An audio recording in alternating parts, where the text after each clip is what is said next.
Hola amigos, ¿cómo están? Bienvenidos nuevamente a un nuevo episodio de esto que hemos dado en llamar Historias en Podcast. En el día de hoy vamos a repasar, como lo estamos haciendo hasta el momento, ya llevamos el episodio número 8 de una historia contada de manera fácil, amena, para todas las edades, para todos los gustos y para todos aquellos que estén interesados en estos días de encierro que estamos viviendo actualmente, para aprovechar, para aprender algo de historia.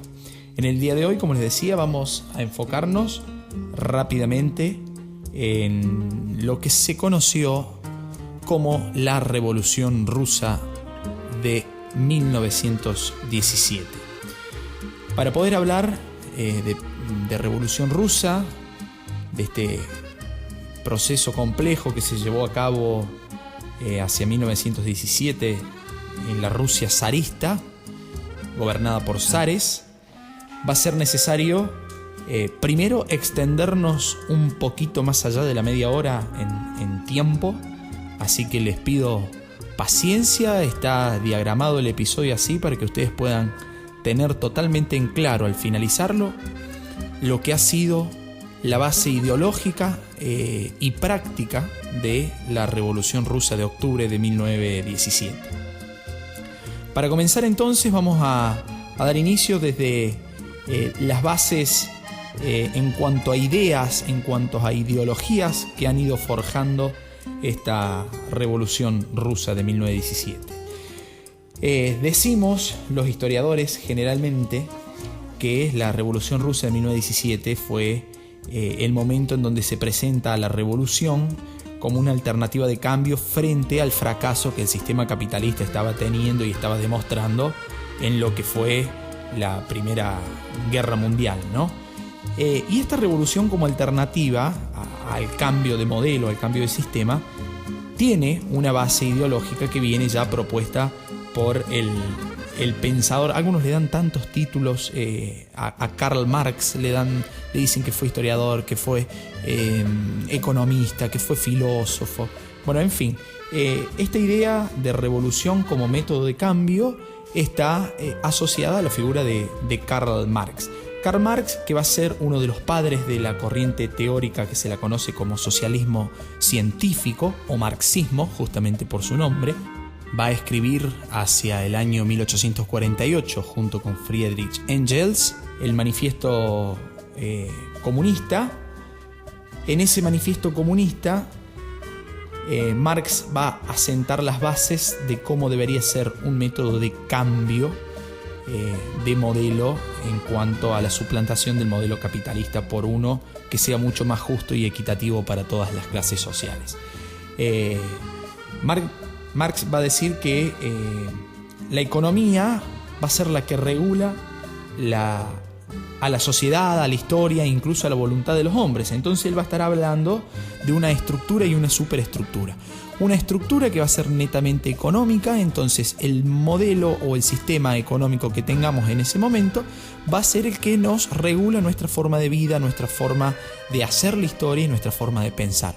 Entonces, si tenemos un sistema capitalista, va a ser muy difícil que pensemos por fuera de las reglas que el sistema capitalista nos impone. Si yo fuera ahora a cada una de sus casas o de sus domicilios y les sustraigo el celular que ustedes tienen en sus manos, seguramente me van a decir: usted me está robando, porque esto es propiedad privada mía, esto es mío. Bueno, ahí está el sistema capitalista, la estructura económica que Marx nos hablaba, ahí está operando, ahí está funcionando. Porque principalmente, ya lo hemos visto en episodios anteriores, la base del sistema capitalista es la propiedad privada. Entonces Marx va a decir: en la medida que existe un sistema, un modo de producción, un sistema económico, ese modo de producción o ese sistema económico va a regular la forma de pensar y de ver el mundo de las personas, ¿sí? Y en la superestructura va a estar todo aquello que está condicionado justamente por la estructura económica, en este caso el sistema capitalista. Marx va a denunciar que existe un robo. Yo se los explico con esta palabra para que sea más útil. Va a haber un robo por parte de la burguesía, que es la propietaria de los medios de producción, hacia la clase proletaria o obrera. Robo que él lo denomina como plusvalía, que es la diferencia entre la riqueza producida por el trabajador y el salario que está recibiendo el trabajador justamente por eso que ha realizado. Yo le decía en el episodio que hablábamos de capitalismo, si nosotros fuéramos obreros que trabajamos en una fábrica y creamos un suéter, producimos un suéter y nos pagan 50 pesos o euros o dólares por ese suéter, si tuviéramos que ir a comprarlo a ese mismo suéter que nosotros mismos hicimos en el mercado, nos va a salir seguramente 100. Entonces, esa diferencia entre lo que yo recibo por lo que produzco y lo que sale después comprar lo que yo produzco, Marx le va a decir, eso es plusvalía, eso hay una apropiación ahí, ¿sí?, del beneficio económico que queda en manos del empresario y que es justamente la fuente de su enriquecimiento y va a ser a la vez fuente de empobrecimiento de la clase obrera, ¿sí? Por lo tanto, él va a proponer que siempre va a existir una lucha de clases entre los que son dueños de medios de producción y los que solamente tienen su fuerza de trabajo para vender, es decir, la clase obrera o proletaria. Entonces, va a decir él, peleando con los socialistas utópicos de ese momento que van a proponer la ruptura del sistema capitalista de manera pacífica, Marx va a decir no. Acá tenemos que ir con un solo método que va a permitir romper esa estructura capitalista, que va a ser la revolución. La revolución de manera violenta, de manera drástica, tiene que significar una ruptura de la estructura económica que permita cambiar las bases del mundo en el que vivimos. A partir de ahí se debería crear un Estado obrero, se colectivizarían los medios de producción y va a ser el camino hacia la puesta en práctica de estas ideas socialistas que va a terminar en la formación de un sistema comunista, porque justamente la propiedad de los medios de producción van a ser comunes a todos, van a ser iguales para todos, siempre y cuando manejadas por un Estado obrero. El camino que Marx propone para esto es justamente, el método, mejor dicho, que Marx propone para esto es la revolución, ¿sí? Entonces vamos a tener como finalidad de este método del socialismo científico, marxismo, una sociedad sin clases sociales, un Estado burgués que desaparece y la aparición del Estado obrero, donde va a desaparecer la propiedad privada, donde se van a colectivizar los medios de producción, donde se va a formar una especie de paraíso en la tierra, diría Marx. Bien, con esa base teórica vamos a pasar a lo que fue ya la Revolución Rusa de 1917, que si ya les digo Revolución Rusa, ustedes imaginarán que en este caso la revolución está asociada a la idea de revolución como método para cambiar el sistema capitalista que había propuesto Marx hacia mediados del siglo XIX. Para llegar a lo que fue la Revolución Rusa, que tiene varias etapas, es necesario aclarar antes cómo estaban viviendo los rusos hasta ese momento. Rusia va a ser, a comienzos del siglo XX, todavía un imperio zarista. Quiere decir que está gobernado por un zar, una especie de monarca autócrata, un absolutismo monárquico pero autocrático, digamos. La autoridad del monarca es incuestionable, inapelable, indiscutible, ¿sí? En ese momento, en el momento de la Revolución Rusa de 1917, Rusia va a estar gobernada por el zar Nicolás II, que va a pertenecer a la dinastía Romanov, y va a tener un gran apoyo de la Iglesia Ortodoxa de Rusia y de una minoría noble que goza de ciertos privilegios en esta Rusia imperial zarista, ¿sí? En cuanto a la sociedad, Rusia tenía una heterogeneidad étnica y cultural. Había una minoría noble, que les decía recién, que era propietaria, ¿sí? Había también una minoría de campesinos que eran propietarios de tierra, lo cual se los conocía como kulak, ambas con K, kulak. Estos kulak que fueron usados después en sentido despectivo para aquellos que se oponían a colectivizar la tierra, justamente porque eran estos los propietarios. La mayoría en ese momento de la sociedad rusa eran campesinos en una situación de servidumbre, como en la Edad Media europea, digamos, y casi bordeando la esclavitud. Y va a existir una minoría de obreros, porque justamente Rusia no estaba desarrollada industrialmente en este momento como si se encontraba la sociedad europea occidental. Y en cuanto a la economía, justamente esto es una sociedad netamente rural, poco industrializada, sobre todo más en la zona, si se permite, la zona europea de Rusia, la zona más occidental de Rusia. Podemos encontrar alguna serie de industrias, por ejemplo la ciudad de San Petersburgo, ¿no? Y de las potencias de la época va a ser justamente Rusia la económicamente menos desarrollada. Vamos a ir entonces con todas estas series de requisitos y de características de la Rusia imperial zarista a lo que fue la revolución de 1905, porque va a ser un antecedente bastante importante a lo que fue la revolución rusa de 1917. Vamos a tener como antecedente aquí la guerra ruso-japonesa, en donde Rusia pierde, porque se están disputando, hay una serie de territorio en esta cuestión de imperialismo que ya hemos estudiado. Se van a estar disputando las tierras de Corea y de Manchuria entre rusos y japoneses, todos por ambiciones imperialistas. Y Rusia va a perder y va a tener un revés bastante grande en cuanto a lo militar y a lo político el zar Nicolás Romanov o Nicolás II, ¿sí? En esta revolución rusa de 1905, descontento por esta serie de antecedentes desastrosos a nivel militar y político, se va a llevar adelante el 9 de enero, o el 9 de enero para el calendario ruso, el 22 de enero de 1905 para el calendario occidental. Aclaro esto, hago un paréntesis acá. Rusia tenía hasta ese momento la vigencia del calendario juliano, que es el que había diseñado, se había diseñado en épocas de Julio César, ¿sí?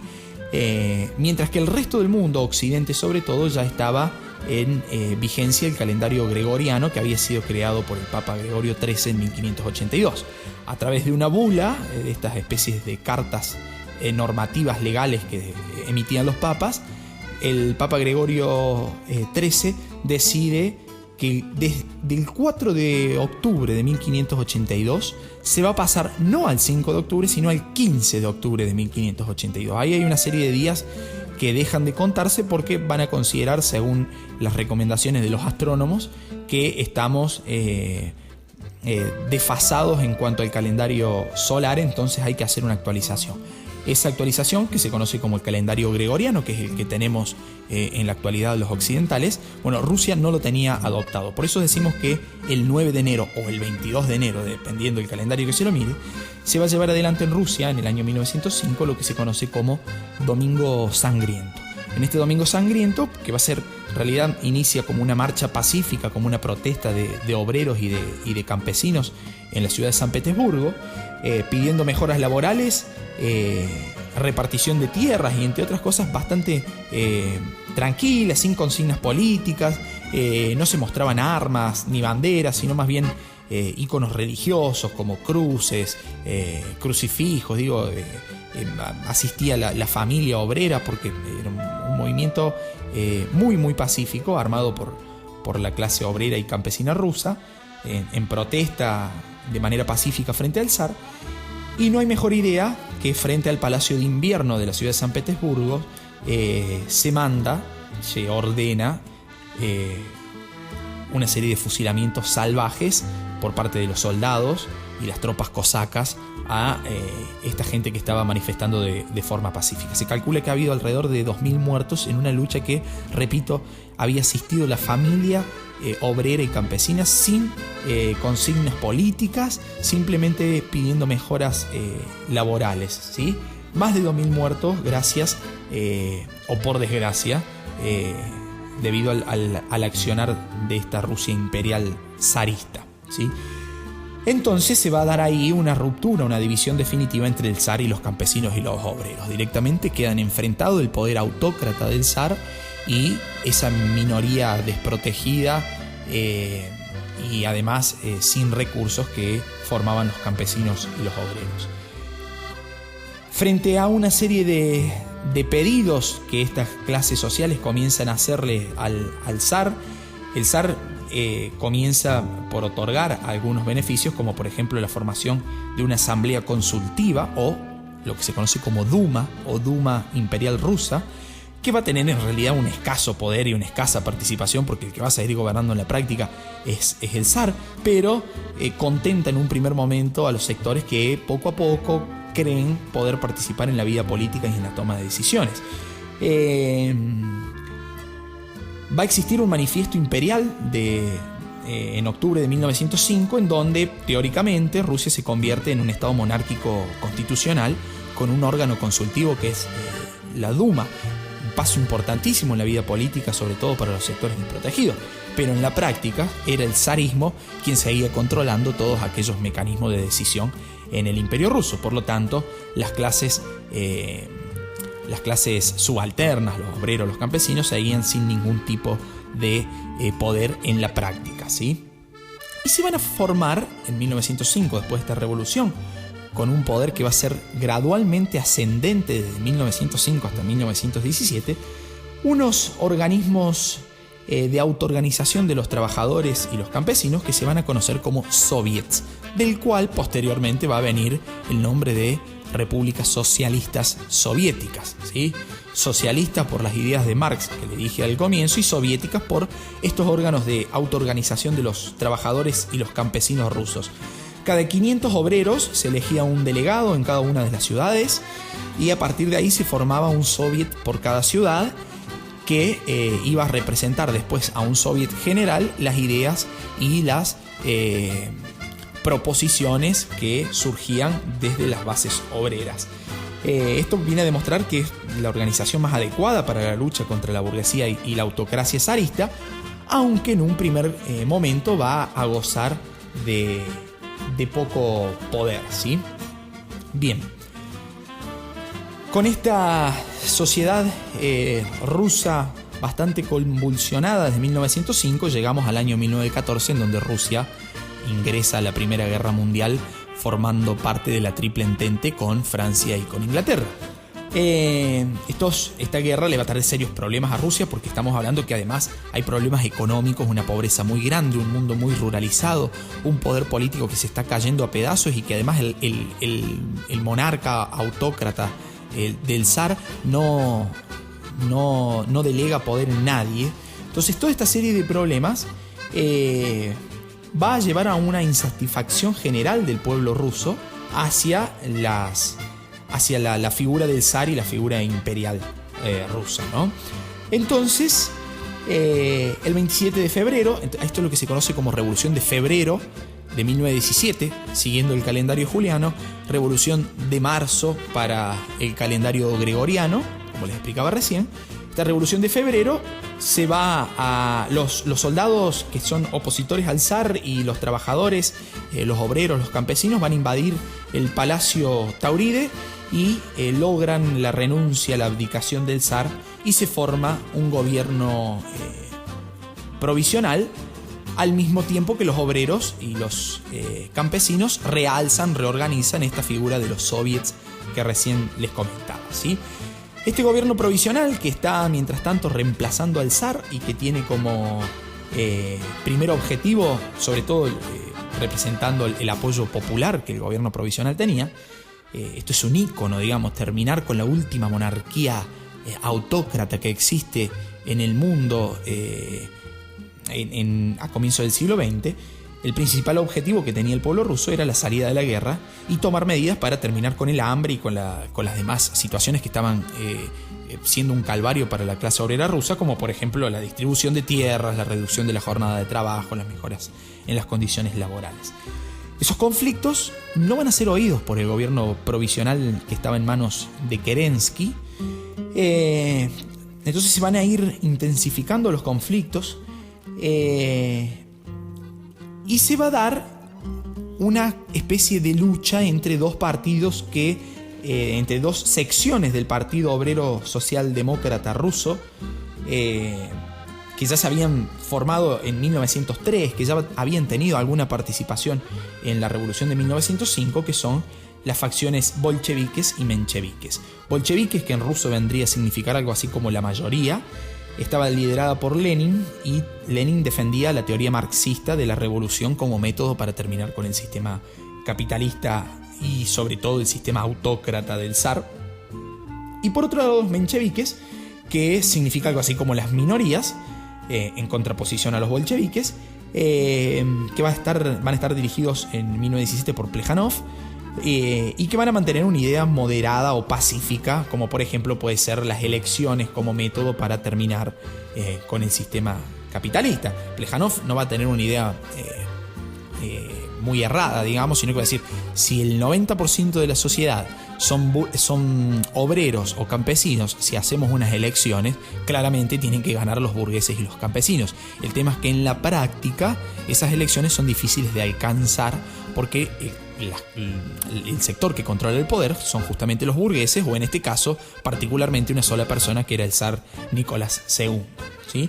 Entonces, después de que ya existe este gobierno provisional de Kerensky, y después de que los conflictos sociales se intensifiquen, van a volver del exilio una serie de líderes bolcheviques, como por ejemplo Lenin, que estaba exiliado en el exterior. Y a partir de ese momento va a ser Lenin el que se pone sobre el hombro y sobre la espalda el funcionamiento y sobre todo la influencia hacia el partido bolchevique primero y hacia los sectores obreros después, para que sigan esta tendencia del partido bolchevique y de la lógica marxista de la revolución para terminar con el sistema capitalista. En julio de 1917, las fuerzas militares, que todavía seguían siendo leales al zar ya depuesto, intentan derribar a ese gobierno provisional, y van a ser controladas, impedidas, digamos, este intento va a ser impedido por principalmente obreros y campesinos que se organizan para defender ese gobierno provisional, que no estaba cumpliendo con lo prometido hasta el momento, pero que era preferible antes de volver al régimen zarista, ¿sí? Pero a partir de ese momento, al darse cuenta de la intensificación de la situación, del conflicto social, los bolcheviques, dirigidos sobre todo por Lenin y por Trotsky, que va a estar a cargo del ejército rojo, del ejército revolucionario rojo, organizarán, rojo justamente porque es el color al que se lo conoce al partido comunista, van a organizar un congreso que, aquí surgen las insignias y los eslóganes básicos de la Revolución Rusa, que van a ser paz, tierra y pan, y la segunda insignia, que viene a significar algo así como todo el poder para los soviets, con el único objetivo de obtener el apoyo popular. Entonces esos organismos de autoorganización de los trabajadores y campesinos, que eran los soviets, comienzan a tomar gradualmente el poder de la situación y a reunir en su núcleo a todos los obreros y a todos los proletarios y campesinos que quieren cambiar esta situación por la vía revolucionaria, como lo proponen los bolcheviques, siguiendo la línea marxista. En octubre de 1917 ya los bolcheviques, sectores bolcheviques, comienzan a darse cuenta de la necesidad de una medida más radical, de una medida más violenta, más revolucionaria, porque muchos campesinos estaban comenzando a apropiar tierras que pertenecían a la aristocracia y a la iglesia. Los trabajadores, mientras tanto, iban intensificando la formación de soviets y la discusión interna en estos órganos. Entonces los bolcheviques dicen: me parece, amigos y compañeros, que hay que hacer algo diferente y hay que seguir la lógica marxista e iniciar una nueva revolución para terminar con el gobierno provisional que no está cumpliendo con lo que había prometido. Sobre todo, primer punto, retirarse de la Primera Guerra Mundial. En septiembre, ya los dirigidos por Lenin, los llamados bolcheviques, van a lograr el control del Soviet de San Petersburgo, que era el más importante, como les decía anteriormente. Y comienza acá lo que se conoce como la Revolución de Octubre de 1917, de octubre siguiendo el calendario juliano, de noviembre para el calendario gregoriano. Lenin, apoyado por los soviets y por una milicia popular, va a conquistar la capital, obligando al gobierno provisional a renunciar, y a partir de allí se va a asumir el gobierno por parte de estos bolcheviques o líderes revolucionarios de izquierda en la Rusia de 1917. Estos bolcheviques van a creer que solo el comunismo es la vía para lograr la felicidad en los rusos, para alcanzar la felicidad, y que una vez estando en el poder, ellos, los bolcheviques, se podría realizar y crear, formar una sociedad en donde todos fueran iguales, sin distinción de clases sociales y sobre todo libres, que es la idea que proponía Marx. Si yo quiero lograr una sociedad equitativa, debería romper el núcleo básico del sistema capitalista, que es la propiedad privada. Eso va a decir Marx en su manifiesto comunista. Bien, perfecto. Los rusos, los bolcheviques rusos van a tomar esa iniciativa y van a poner en práctica esas ideas socialistas científicas de Marx para lograr camino hacia el comunismo. Y para hacer realidad este sueño de la Rusia feliz, se van a tomar varias medidas. Este gobierno revolucionario en manos de Lenin va a tomar una serie de medidas que va a ser quitarle las tierras a la iglesia, a la nobleza, a la burguesía. Van a ser expropiadas y van a ser distribuidas entre los campesinos.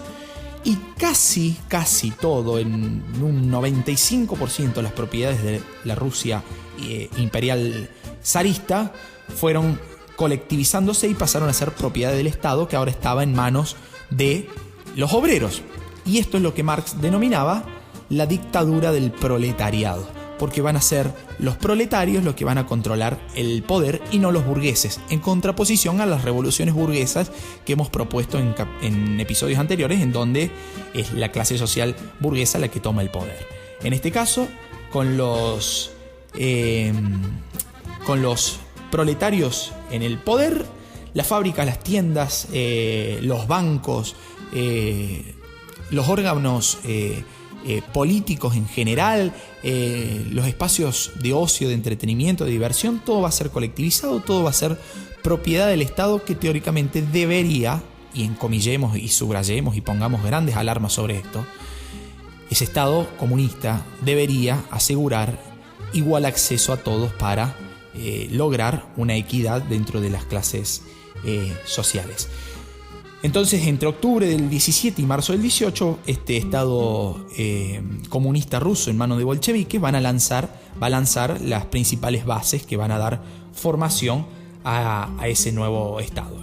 Por ejemplo, la administración de la economía va a ser centralizada en las instituciones estatales, que pasaron a tener una planificación de la producción, buscando siempre mantener el control obrero del espacio de trabajo, de las fábricas, de las empresas, siempre bajo ciertos límites y bajo la mirada atenta del Ejército Rojo, que si te oponías directamente eras eliminado. Este Ejército Rojo que estaba en manos de Trotsky. Por eso hablamos de dictadura del proletariado, porque justamente va a ser una dictadura de izquierda, que va a ser igual de nociva para la libertad humana que las dictaduras de derecha. Esto es necesario aclararlo y decirlo, ¿sí?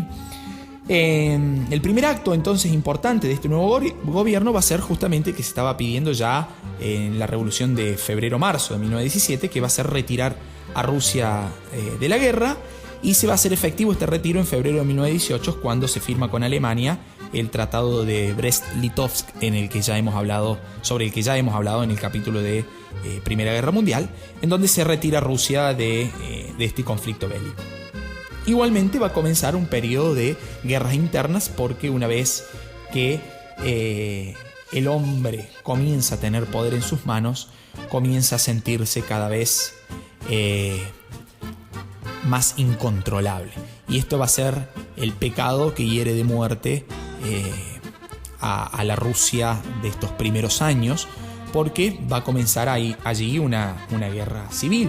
En 1918 vamos a tener ya nosotros formado el Estado socialista soviético, decíamos, con la hegemonía de los bolcheviques, con el poder centrado, el poder de la coacción, digamos, el poder militar centrado en el Ejército Rojo, el Ejército Revolucionario en manos de Trotsky.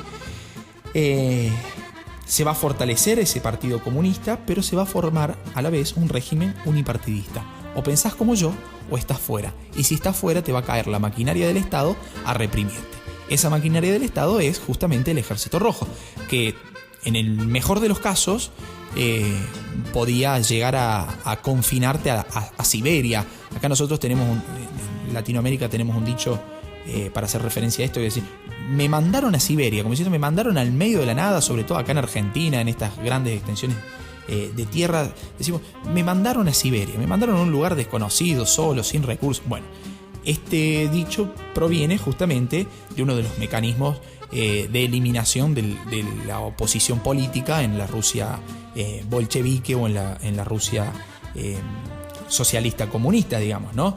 Este sistema unipartidista te obligaba a pensar de una sola forma, se ejercía la dictadura del proletariado y si no coincidías estabas fuera del sistema y corrías riesgo de ser perseguido, en el mejor de los casos mandado a Siberia o exiliado y si no directamente eliminado. Bien, hacia 1922 entonces se va a fundar lo que se conoce, lo que les decía al comienzo, como Unión de Repúblicas Socialistas Soviéticas, porque justamente los órganos de poder trabajador de los trabajadores, de los obreros, eran los soviets, con una base ideológica socialista que proviene del marxismo, lo cual le da el nombre a la famosa URSS o Unión de Repúblicas Socialistas Soviéticas, que va a desaparecer allá por el año 1991 y que ya analizaremos en el momento de hablar sobre la Guerra Fría, ¿no? A partir de ahí se va a dar la conformación de un Estado burocrático. La Rusia revolucionaria, la Unión Soviética ya formada, va a caer en el mismo pecado que cayeron todos los gobiernos burgueses, que es el Estado burocrático, en donde todo lo controla el Estado, donde está manejado por la élite del Partido Comunista. Los que toman las decisiones van a ser en un primer momento Lenin y en un segundo momento Stalin, este dictador que hay enormes cantidades de ensayos dando vueltas por ahí sobre la fiereza con la que combatía a sus opositores, donde va a haber una burocracia partidaria y donde se va a dar lo que decíamos al comienzo, la abolición de la propiedad privada mediante el método de la revolución, según lo propuesto por Marx, para terminar con el sistema capitalista y formar una sociedad ideal. Sociedad ideal que nunca llega a funcionar, porque de hecho Rusia va a tener un atraso bastante interesante en cuanto a política, digamos. Sus extensiones territoriales le van a impedir formar un órgano estatal fuerte en materia económica como se estaba formando en la Europa occidental en esos momentos. Bien, amigos, a grandes rasgos y de manera bastante rápida y fugaz hemos analizado lo que ha sido la Revolución Rusa de 1917 con sus antecedentes de la Revolución de 1905 y con su base ideológica marxista. Espero que les haya gustado y los haya entretenido el capítulo de hoy. Espero sugerencias, espero más mensajes como los que estoy recibiendo de amigos que nos escuchan desde todas partes del mundo. Ya vamos a llegar, posterior a esta primera temporada de 10 capítulos en donde repasamos historia mundial europea, le llamamos nosotros, historia europea occidental. Vamos a llegar a historia latinoamericana y vamos a llegar también a nuestro principal interés, que es la historia argentina, ¿sí? Paciencia, amigos, todo llegará. Con el apoyo de ustedes esto se va a hacer posible. Espero que nos puedan seguir escuchando. Me contactan, como siempre digo, por cualquiera de mis redes sociales, en Twitter, en Facebook o en Instagram, como Luquitas Bota, y los saludo hasta un próximo encuentro, esperando encontrarlos nuevamente detrás de su móvil, de su compu o donde lo deseen, para poder aprender un poquito de historia en esto que hemos dado en llamar Historia en Podcast. Chao, gracias.